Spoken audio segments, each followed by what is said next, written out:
What happens when a moment of prejudice collides with absolute power?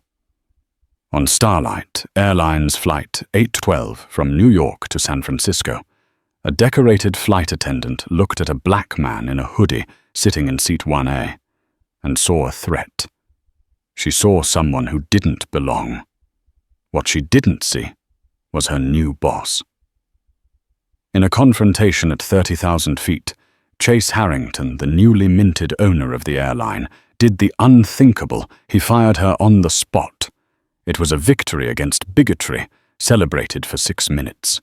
But what happened next when the plane landed and the world started watching would unleash a storm of karma so brutal it would threaten to tear down his entire empire.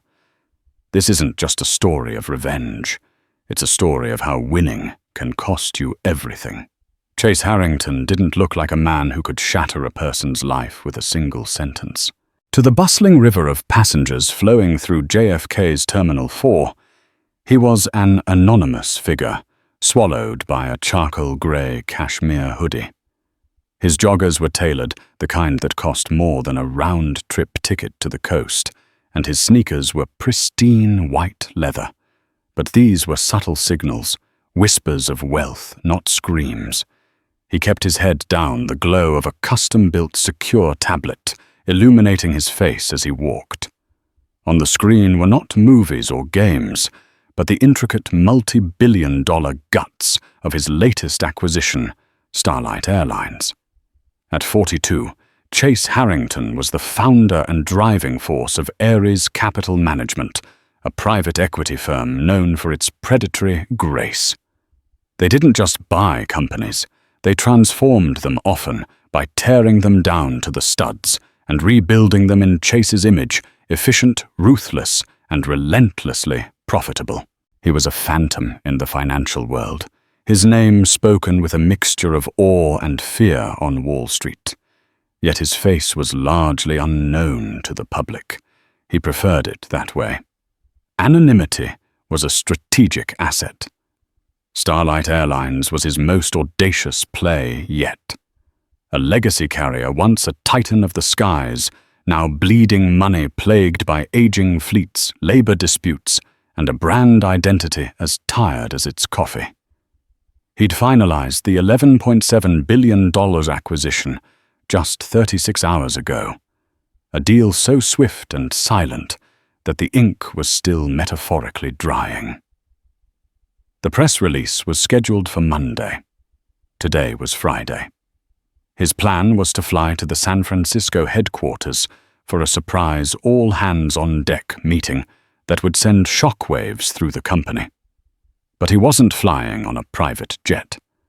That was for the old guard, the insulated CEOs, who read reports but never breathed the air their customers did. Chase's philosophy was simple to understand. A beast you must walk into its cage. He was flying first class on Starlight Flight 812, a passenger in his own new kingdom ready to observe its flaws firsthand. He found his seat 1A, a spacious pod at the very front of the plane. He settled in the expensive fabric of the seat, a stark contrast to the worn, slightly sticky plastic of the side console. He made a mental note. Refurbish first-class interiors. Check supplier contracts for cleaning crews. He was always working his mind, a perpetual motion machine of analysis and optimization. That's when he first saw her. Her name, according to the small silver pin on her immaculate navy blue uniform, was Catherine O'Connell. She was in her late 50s, with a helmet of perfectly coiffed blonde hair, and a smile that didn't quite reach her eyes. Her movements were sharp, efficient, born of 3 decades of calming, nervous flyers, serving lukewarm chicken and policing overhead bin space. She was the quintessential senior flight attendant, a gatekeeper of the skies. She was moving through the cabin with a printed manifest, her eyes scanning faces, then ticking them off. When her gaze fell upon Chase in 1A, it lingered. He was on his tablet, scrolling through fuel-hedging derivatives, his hoodie still up. He felt the weight of her stare, but ignored it, accustomed to the subtle and sometimes not so subtle calculus people performed when they saw a black man in a space they felt he didn't belong. "Good morning, sir." She began, her voice crisp, but carrying an undertone of something. Scrutiny. "Can I see your boarding pass, please?" Chase, without looking up from his tablet, reached into the pocket of his joggers and handed her the slip of paper. He'd printed it. He liked the tactile sensation of paper, a small analog rebellion in his digital world. Catherine took it. Her eyes darted from the paper to him, then back again. Harrington J.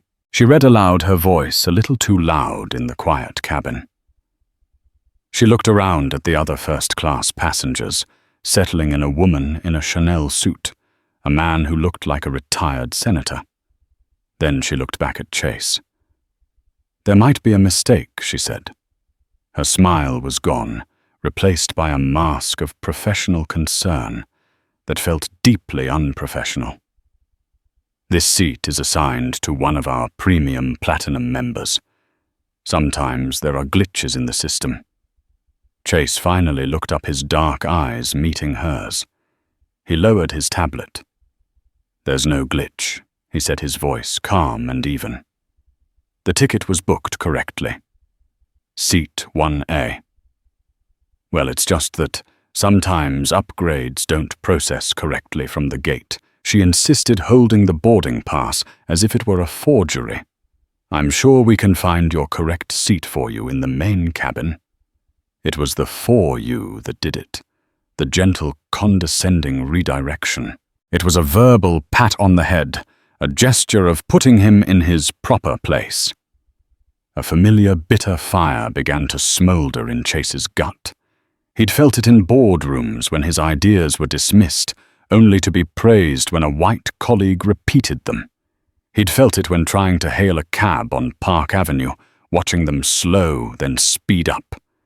It was the quiet, suffocating assumption of being lesser than. "There is no mistake with the seat," Chase repeated, his voice dropping a register, losing its warmth. "I am in the correct seat." A younger flight attendant, a man named Ben, noticed the tension and hurried over. "Is there a problem, Kate?" "I'm just clarifying a seating discrepancy." "Ben," Catherine said, not taking her eyes off Chase. She turned to him again. "Sir, I'm going to have to ask you to gather your things. We can sort this out at the gate. We can't hold up the flight for a ticketing issue." The other passengers were now openly staring. The woman in the Chanel suit whispered to her companion. The theater of it all was infuriating. Chase was being quietly and politely ejected from a seat he owned in more ways than one. He could see the narrative she was building in her head, the one she was broadcasting to the other passengers. This man, dressed like that, couldn't possibly be here legitimately. He must have slipped past the gate agent, or be an opportunist trying his luck. This was the first flaw he'd observed in his new company, and it wasn't a sticky console or bad coffee. It was rot, the kind of rot that devalues a brand from the inside out, and he knew with chilling certainty how he had to deal with it. He took a slow, deliberate breath. Catherine, he said, his use of her first name making her flinch. "Let's be very clear. You looked at me. You decided I don't belong here, and you fabricated a story about a ticketing error to have me removed. Sir, I will not be spoken to like that." She snapped, her professional veneer cracking. "I am the head purser on this flight. My job is to ensure the safety and security of everyone on board. If I see something that is not right, I address it. Now please come with me." She gestured towards the front of the plane, her authority absolute. Chase didn't move. He simply held her gaze. "Your job," he said the words now like chips of ice, "is to serve the customers of this airline. A job you seem to have forgotten how to do. But you're right about one thing. You are the head purser on this flight." He paused, letting the silence stretch. He could feel Ben, the other flight attendant, holding his breath. He could see a passenger a few rows back, a young man named Mark Chen, discreetly raising his phone, the red dot of the recording light, a malevolent new star in the cabin. "But this flight," Chase continued, his voice resonating with a power that seemed to come from the very frame of the aircraft, "will be your last." Catherine stared at him, bewildered. A humorless laugh escaped her lips. "Excuse me, you're threatening my job? You think you can have me fired?" This was the moment, the point of no return, the collision of assumption and reality. Chase slowly reached into the inner pocket of his hoodie and retrieved a slim black leather wallet. He flipped it open, not to a badge, but to a single, starkly elegant business card. He slid it across the console to her. Her eyes fell upon the card. The engraving was simple, profound. Chase Harrington, Chairman and CEO, Ares Capital Management. Below that, a single line of text had been added for this trip. Owner Starlight Airlines. Catherine's face went through a rapid, brutal series of transformations. Confusion gave way to dawning comprehension. Comprehension melted into disbelief. And finally, disbelief shattered into pure, unadulterated horror. The blood drained from her face, leaving her skin a pasty, translucent white. The manifest slipped from her numb fingers, scattering papers across the plush carpet. "My name is Chase Harrington," he said, his voice now devoid of all emotion. It was the voice he used when liquidating a failed asset. "My firm, Ares Capital, completed the acquisition of Starlight Airlines at 5 p.m. on Wednesday, which means that for the last 38 hours, every single employee of this airline, including you, works for me."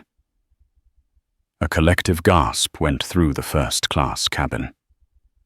Mark Chen's phone was now held openly, unflinchingly.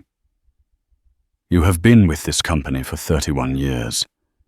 Catherine Chase continued the information flowing effortlessly from his memory of the personnel files he'd reviewed. "You have an exemplary record, no major complaints, commendations for service in 98 and 06, which makes your behavior today all the more disappointing." He leaned forward slightly. "Your assumption was not a ticketing issue. It was a judgment based on my race and my attire. You did not see a first-class passenger. You saw a problem to be removed. That is not a glitch in the system. That is a cancer in the culture of my company. And I believe in aggressive treatment." He stood up, his 6'2" frame seeming to fill the entire cabin. He looked past the petrified Catherine to the trembling Ben. "Ben," he said, his voice softening almost imperceptibly. "Please inform the captain we will have a slight delay, and arrange for Ms. O'Connell's security credentials to be revoked upon landing. Escort her off my plane. Now." Catherine O'Connell stood frozen, her world imploding in the span of 6 minutes. The authority she had wielded with such confidence moments before had evaporated, leaving her exposed and powerless. The man she had tried to eject now owned her entire reality. She opened her mouth, but no sound came out. There were no words for this kind of catastrophic miscalculation. Chase sat back down in seat 1A. He picked up his tablet, the screen glowing with financial data. The flight was already a success. He had identified a major flaw and excised it. It was a clean, decisive act of power, a righteous victory. He felt a grim satisfaction settle over him. He was wrong. The real drama hadn't even begun. It was waiting on the ground, incubating in the memory of Mark Chen's phone, ready to explode into a conflagration that Chase Harrington, for all his power and brilliance, would not be able to control. The rest of the flight to San Francisco was a study in surreal tranquility. Ben, the younger flight attendant, served Chase with the trembling reverence one might reserve for a deity who had just smote a non-believer in their presence.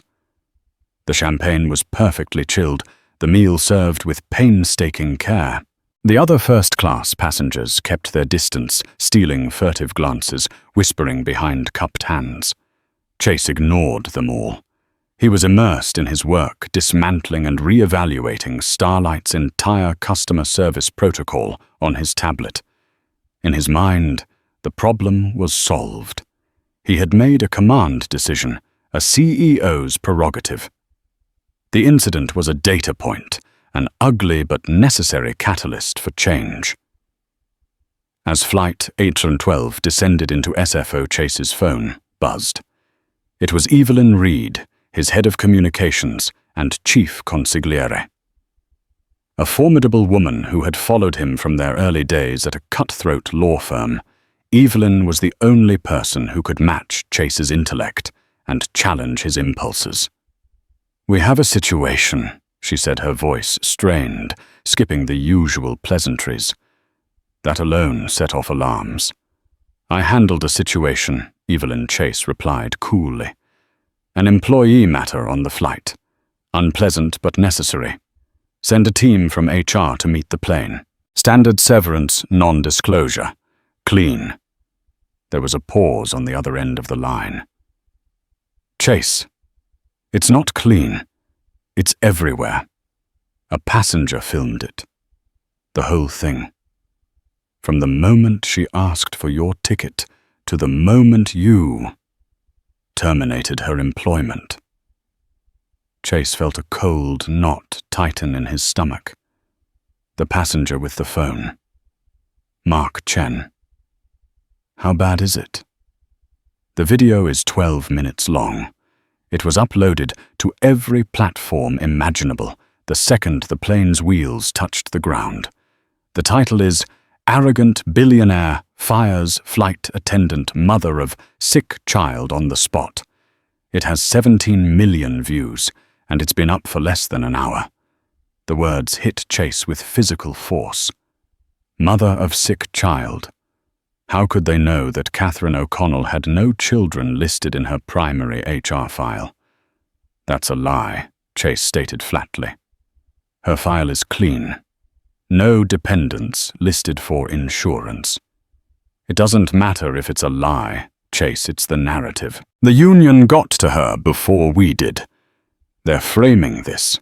She's not Catherine O'Connell, 31-year veteran flight attendant. She's Kate, a hard-working widow, struggling to pay for experimental treatment for her chronically ill 9-year-old son, Liam. They're saying you're a heartless corporate raider who made her and her sick child homeless because you didn't like the way she looked at you." The world outside the tinted window of the plane, the orderly dance of baggage carts and fuel trucks, seemed to tilt on its axis. The clean, righteous victory he had felt at 30,000 feet now looked like a spectacularly naive misjudgment. He hadn't just fired an employee, he had created a martyr. The moment he stepped into the terminal, the storm hit. It wasn't just the HR team waiting for him. It was a swarm of reporters' cameras, flashing like Strobe's microphones, thrust in his face. "But Harrington, is it true you fired a woman because she asked for your boarding pass? Are you aware Catherine O'Connell's son has leukemia? Sir Era's capital stock is down 4% in after-hours trading. Do you have a comment?" He was blindsided. His security detail, normally prepared for anything, struggled to form a cordon around him, pushing through the frenzied media scrum. He kept his face a granite mask, his eyes fixed straight ahead, but inwardly his mind was racing. The narrative was spinning out of his control at a terrifying speed. The story was no longer Black CEO stands up to racist employee. It had morphed, twisted by a masterful counterattack from the flight attendants' union, into Goliath crushes innocent mother. Meanwhile, in a quiet room in an airport hotel, Catherine O'Connell was giving a tearful, expertly coached interview to a sympathetic online news outlet. With Bill Donahue, the bulldog leader of the Airline Professionals Union, by her side, she was the image of wronged motherhood. She spoke of her son Liam and his brave battle. She glossed over the specifics of the confrontation, framing it as a simple misunderstanding, a security protocol she was obligated to follow. I saw a passenger in a restricted seat who wasn't on my manifest, and my training took over, she said, dabbing her eyes with a tissue. My only job is to protect the people on that plane. I didn't know who he was. I just know my son is waiting for me at home, and now I don't know how I'm going to afford his next treatment. It was a masterpiece of public relations warfare. Donahue had been waiting for a fight with the new ownership, and Chase had handed him the perfect weapon, a damsel in distress, a sick child, and a villainous out-of-touch billionaire. Back at the hastily arranged Ares Capital Command Center, in a downtown San Francisco hotel suite, the damage report was grim. Evelyn Reed stood before a set of screens, each displaying a torrent of negative data. Starlight's booking system is crashing from the cancellation requests, she said, her voice tight with stress. Hashed fire. Chase, Harrington is the #1 trend on Twitter worldwide. The hosts of The View have already weighed in, and it wasn't favorable. The Congressional Black Caucus has issued a statement condemning your callous display of corporate power, saying it undermines the fight for real equality. You've managed to unite the entire political spectrum against you, Chase. That's a new one. Chase paced the room like a caged panther. They're lying. The child. The story. It's a fabrication. We're digging Evelyn confirmed. Our legal team is pulling deep background on O'Connell. But it's going to take time, and in the court of public opinion, the verdict is already in. You're guilty. She pointed to a screen showing a photo. It was a GoFundMe page. Help Kate and Liam keep fighting. It showed a smiling Catherine with a pale, bald little boy. The fundraising goal was $250,000. It had already surpassed $1 million in 3 hours. The public doesn't want nuance, Chase Evelyn said, her voice softening slightly as she saw the look on his face. They want a story, and a working-class mom versus a ruthless billionaire is a story they love. You played right into it. Your righteous anger, your display of power. It was perfect for the camera. You became the caricature they expected you to be. That was the line that cut deepest. The caricature they expected you to be. All his life he had fought to be seen as more than a stereotype. He'd built his empire on being smarter, faster, and more disciplined than anyone else in the room, precisely to avoid being dismissed as an angry black man. Yet in one moment of triggered fury, he had fulfilled the prophecy.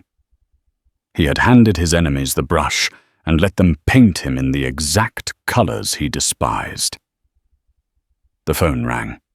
It was the chairman of the Ares Capital Board, a grizzled old guard financier named Robert Sterling. Chase Sterling's voice crackled. What in God's name have you done? The pension funds are calling me. The sovereign wealth funds are spooked. You didn't just buy an airline. You strapped a bomb to our portfolio. Fix it. And fix it yesterday. The line went dead. The weight of the world, which had always felt like a force he could bend to his will, was now crushing him. The karma was swift and brutal. His act of firing one person was now threatening the jobs of the 50,000 employees of Starlight Airlines, the stability of his own firm, and the very foundation of the empire he had spent his life building.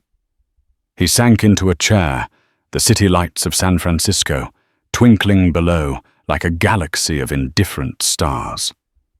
The 6 minutes of satisfaction he'd felt on the plane seemed like a lifetime ago. He had won the battle in Seat 1A, but he was catastrophically losing the war. He looked at Evelyn, the mask of invincibility finally falling from his face. "What do we do?" he asked the question, a quiet admission of defeat. Evelyn took a deep breath. "First we find the truth, the real truth, about Catherine O'Connell, about her son, about everything." And then she said, her eyes locking on his, "You're going to have to do the one thing you hate more than anything else in the world. You're going to have to be humble." But the truth, as they were about to discover, was far more complicated and twisted than a simple HR file or a union-spun press release could ever reveal. It was a truth that would lead them down a rabbit hole of deceit, desperation, and a secret that Catherine O'Connell had guarded for years, a secret that would change the entire game once more. The order from Chase was simple and absolute. Find everything. He unleashed the full, terrifying power of Ares Capital's opposition research team, a group of former intelligence analysts, forensic accountants, and investigative journalists who could find a grain of sand in a desert. While Evelyn Reed's team worked around the clock on damage control, leaking positive stories about Chase's philanthropy trying to seed counter-narratives on social media, the research team, led by a quiet, relentless man named Michael Davies, began to dissect Catherine O'Connell's life. Their first discovery was jarring. The story about her being a widow was true. Her husband, a firefighter, had died in the line of duty 5 years prior. This fact only amplified public sympathy and made their task harder. But then came the first crack in the union's carefully constructed facade. Liam isn't her son. Michael Davies reported to Chase and Evelyn in a late-night conference call, his voice flat. "What do you mean?" Chase demanded. "The picture's the GoFundMe. The boy, Liam, is her nephew, Davies clarified. He's the son of Catherine's younger sister, Sarah. Sarah and her husband are both alive and well, living in a suburb of Portland. They are Liam's legal guardians. He does have leukemia, and they are struggling with medical bills. Our intel suggests Catherine has been helping them financially for the past year." A wave of something complex, not quite relief, but a grim sense of validation washed over Chase. So the union lied. She's not his mother. They didn't lie, they omitted. Evelyn corrected, already thinking 3 steps ahead. They called her mother of sick child in the press release headline, but in the body of the text, they refer to her as a devoted aunt who has been like a mother to him. It's intentionally misleading but legally defensible. They knew we'd fact-check it. They're smarter than we gave them credit for. The GoFundMe was more problematic. It had been set up by a family friend, and the text was emotionally charged and vague, playing on the image of Catherine as Liam's sole savior. The money, however, was being routed directly to an account in Catherine's name. "So she's fundraising for her nephew, Chase," mused, pacing his hotel suite. "It's a sob story, but it's not the whole picture. It doesn't explain her behavior on the plane. There's something more. Keep digging." The team dug deeper. They pulled her financials, her communications, her work history. They discovered Catherine O'Connell was not just a flight attendant. She was a powerful figure in the union, known for being a fierce, unyielding negotiator. She had been one of the most vocal opponents of any potential acquisition, fearing the kind of cost-cutting and layoffs that firms like Ares Capital were famous for. Then they found the second, more significant piece of the puzzle. For the last 6 months, Catherine had been making large, regular cash withdrawals, thousands of dollars at a time from different ATMs. It didn't align with the traceable hospital bills for her nephew. This was different. This was off the books. It smells like blackmail or an off-the-books debt, Davies reported. The pattern is consistent with someone paying an extortionist. The amounts have been escalating for the last 3 weeks. The air in the room grew thick with intrigue. The image of the simple, grieving widow was dissolving, replaced by something far more complex and desperate. Why would a senior union rep, a woman fighting for her financial future, be bleeding cash? The final explosive piece of the puzzle came not from a financial trace, but from a bit of old-fashioned human intelligence. One of Davies's operatives, a woman with a knack for getting people to talk, had tracked down a recently retired Starlight pilot, a Captain Henderson, who had flown with Catherine for years. After a few drinks and some careful prodding, Henderson, who disliked the union's leadership, told a story. He spoke of Catherine's late husband, the heroic firefighter. But he added a detail the public didn't know. Just before his death, he had been under investigation for running a high-stakes illegal gambling ring inside the fire department. He'd racked up enormous debts to some very dangerous people. The official investigation was quietly closed after his death, a professional courtesy to honor a fallen hero.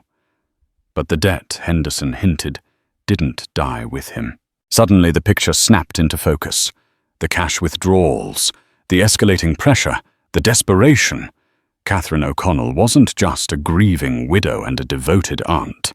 She was a woman trapped in a vice, likely paying off her late husband's criminal debts to loan sharks who wouldn't be fobbed off with a hero's pension. So on the day of the flight, Chase said, piecing it together, his voice low and intense, she wasn't just stressed about her nephew. She was at a breaking point. She was probably facing a deadline from these people. She was desperate for money and terrified of losing the one high-paying job she had. Evelyn nodded slowly. And then you walk onto her plane. A black man in a hoodie, sitting in the most expensive seat. You represent everything she fears, the new ownership that could fire her, the unknown that could upset her fragile financial balancing act. But more than that, you were an opportunity. Chase looked at her confused. An opportunity for what? To create a spectacle. Evelyn said, her eyes alight with the dawning, ugly truth. Think about it, Chase. What if it wasn't just a simple case of unconscious bias? What if it was a calculated gamble? She knows the union playbook inside and out. She knows how to create a PR crisis. What if she provoked you intentionally? The theory was audacious, almost unthinkable. But it fit the facts. She picks a fight, Evelyn continued, mapping it out. She profiles you, pushes your buttons, knowing it will likely elicit a strong reaction. Best case for her, you get angry, make a scene, and she has you removed, becoming a hero for upholding security. But the jackpot, the real prize, is if you reveal yourself and fire her. If you give her the moral high ground. She knows the union will back her, that they can spin the story. She gets fooled, but in the process, she becomes a public martyr. The GoFundMe explodes. The union can negotiate a massive wrongful termination settlement. It's a golden parachute chase. A way to pay off her debts and secure her future in one fell swoop. She didn't just stumble into this crisis. She engineered it. Chase stood in stunned silence. He replayed the scene in his mind. Her insistence, her refusal to back down, the way she escalated the situation, even when he remained calm. It hadn't felt like a simple mistake. It had felt like a performance. He had thought he was the predator excising a problem. But what if he had been the prey all along?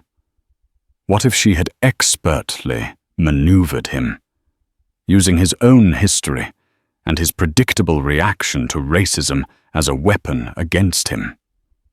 What if she had profiled him not just as a black man who didn't belong, but as a powerful man who could be provoked into a self-destructive act of hubris? The karma wasn't just that his firing had backfired. The karma was that he had been played, brilliantly, cynically, and completely. The revelation changed everything. He was no longer the villain in this story, but he wasn't the hero either. He was a fool, and now he had a choice to make.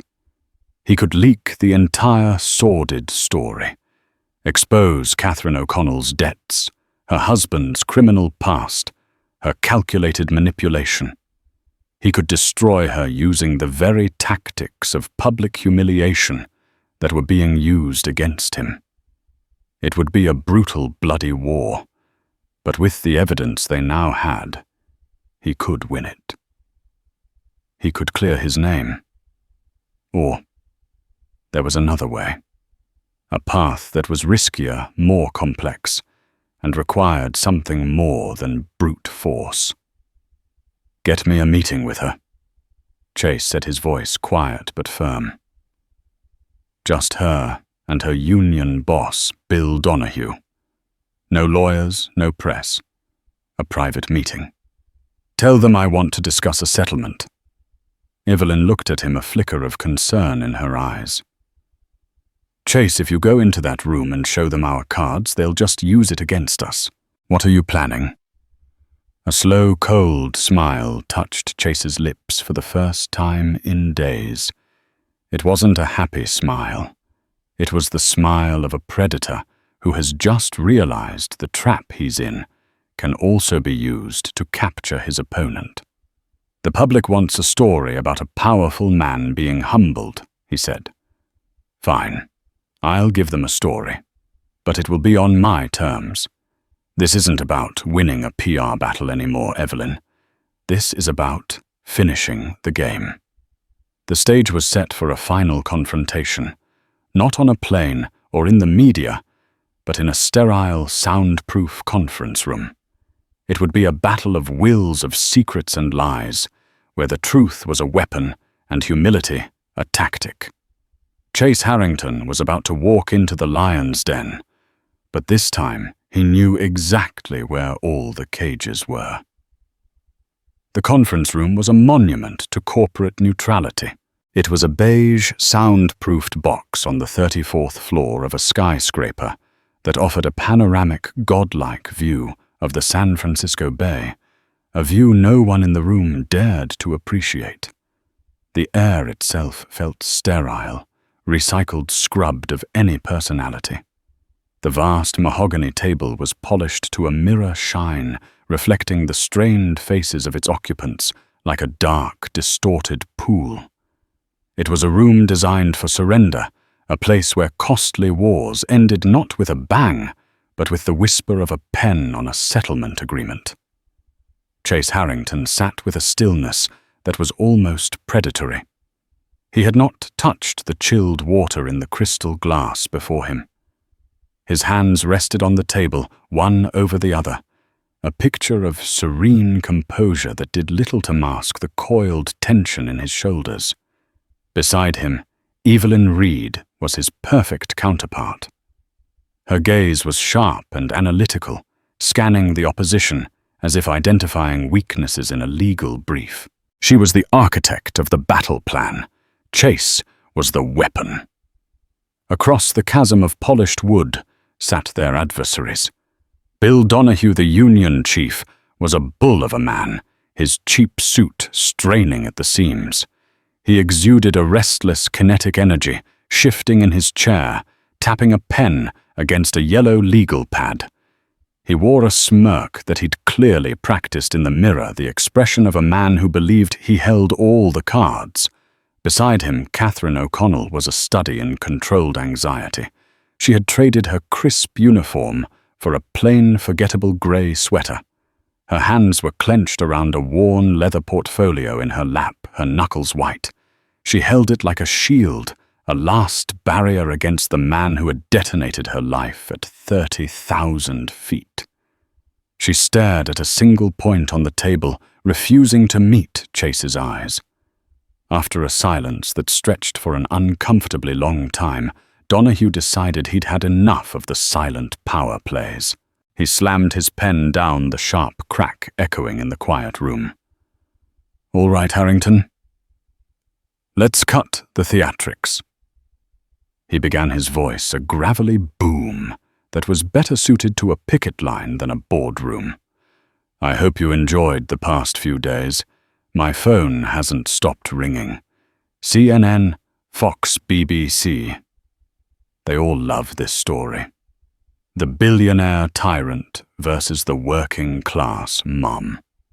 Your brand is toxic. Starlight is in a nosedive, and your own board is probably sharpening their knives as we speak." He leaned forward, placing his beefy hands on the table, a parody of Chase's own posture.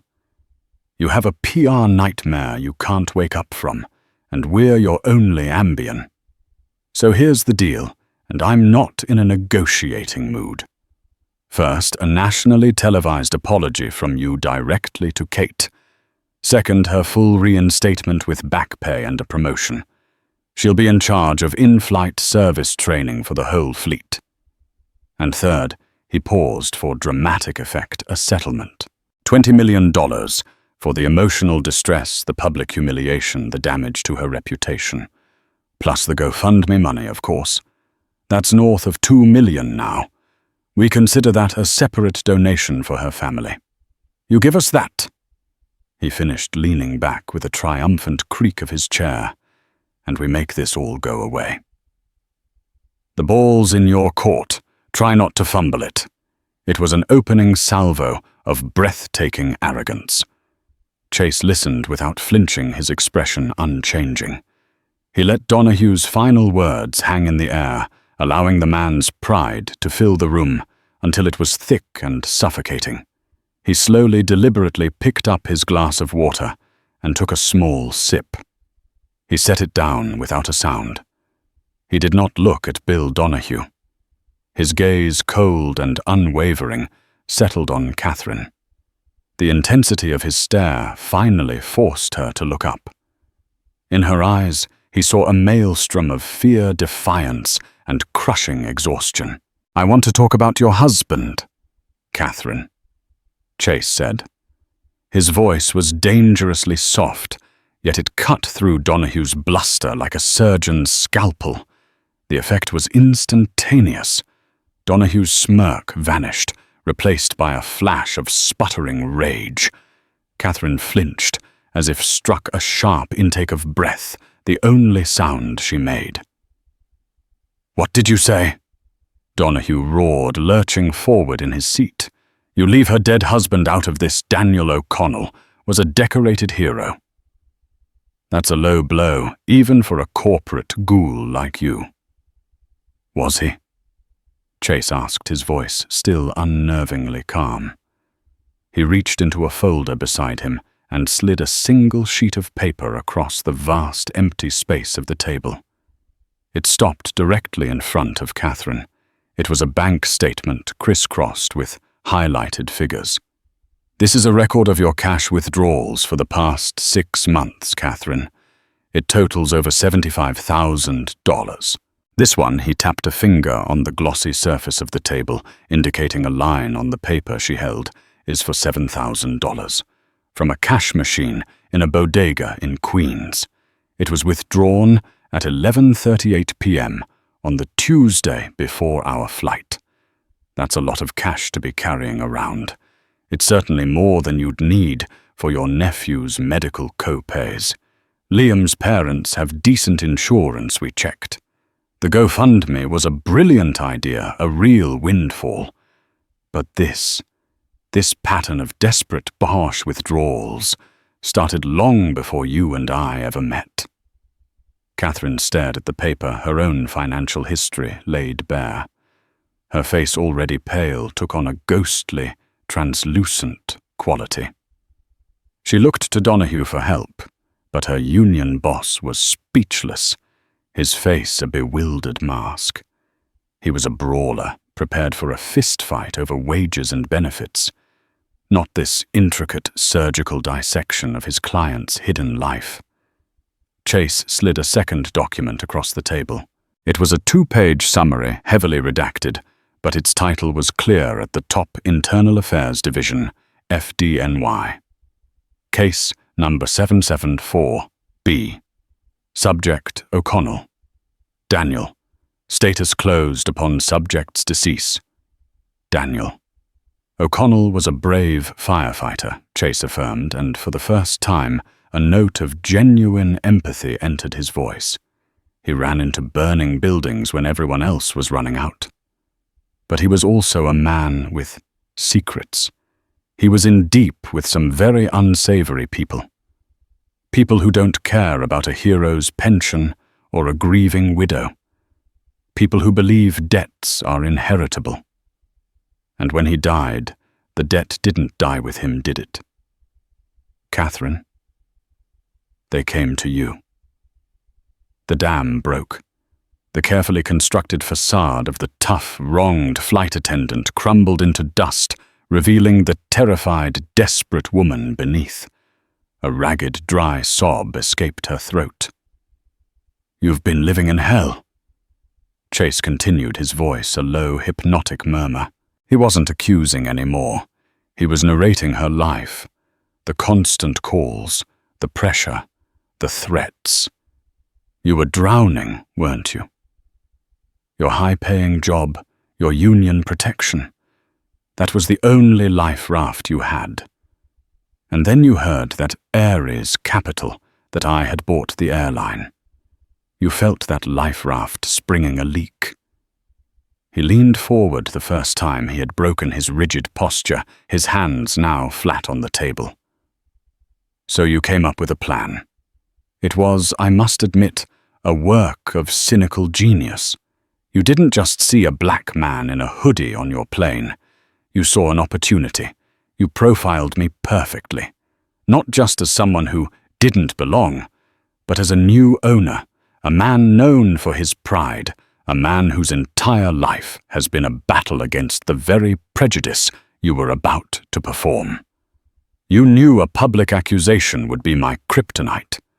You pushed my buttons, escalating the situation, knowing I would react with force. You didn't just want me to get angry. You needed me to fire you. He paused, letting the weight of the accusation settle. You needed a public, spectacular martyrdom. You needed to be the victim, to get the golden parachute, the payday that would finally get the wolves away from your door. You turned my identity, my history, my deepest wounds into a weapon for your own financial survival. Each word struck Catherine with the force of a physical blow. She finally looked at him, and through her tears, she whispered the truth. They were going to hurt them. My sister, Liam. They sent photos of their house, of Liam's school playground. They knew his schedule. They said if I didn't pay up, the debt would be passed on. I didn't know what else to do. I was so scared. Donahue sank back in his chair, his face ashen. He looked from Catherine's tear-streaked face to Chase's impassive one. The righteous anger drained out of him, replaced by the sickening realization that he had been a pawn in a game far more dangerous and complex than he could have ever imagined. Evelyn Reed chose that precise moment of chaos to deliver the coup de grace. Her voice was cool, clinical, and utterly devoid of emotion, which made her words all the more terrifying. We have everything, Bill, she stated, as if reading a grocery list. The financial sworn affidavits from your husband's former colleagues about the gambling ring background on the loan sharks involved. We can leak it to every major news outlet in the next 30 minutes.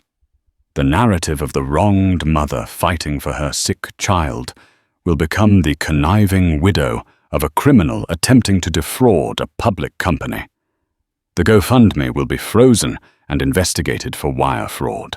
You and your union, she said, her gaze shifting to Donahue, will be accused of knowingly perpetuating a lie to manipulate the market and extort a public company.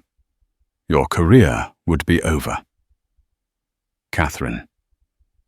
Her eyes flicked to the weeping woman, would likely face a federal indictment.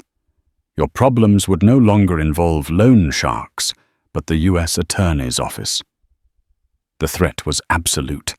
It was the scorched earth option, the utter annihilation of their lives delivered with the casual indifference of a god swatting a fly.